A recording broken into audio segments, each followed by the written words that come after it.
গতকাল বুধবার সন্ধেবেলায় অফিস বন্ধ করে সন্ধ্যে 7:30টার সময় আমরা তিনজনে বেরিয়ে পড়লাম বিষ্ণুপুর কালীবাড়ি মেলা দেখার জন্য।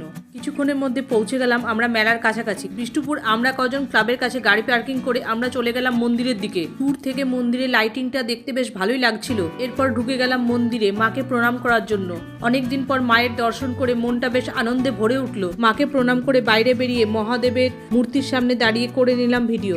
এরপর ঢুকে পড়লাম মেলা প্রাঙ্গণের ভেতরে। মেলার শুরুতেই দেখতে পেলাম ট্যাটু সেন্টার, এরপরে দেখলাম মাটির খেলনা, কসমেটিক্সের দোকান। তবে এবার মেলাতে বসেছে প্রচুর খাবারের স্টল, নিরামিষ থেকে আমিষ, ঝাল থেকে মিষ্টি, স্টার্টার থেকে ডেজার্ট সবই পাওয়া যাবে এই মেলার ভেতরে। এরপর চলে আসলাম আমরা কাঠের দোকানে। ওখান থেকে গেলাম লোহার দোকানে, ওখানে কিনে নিলাম একটা সাঁড়াশির টাকা দিয়ে মেলা ঘুরতে ঘুরতে রওনা হলাম বাড়ির পথে। এর পথে দেখতে পেলাম গরম গরম বাদাম ভাজা হচ্ছে, জিলিপি ভাজা হচ্ছে।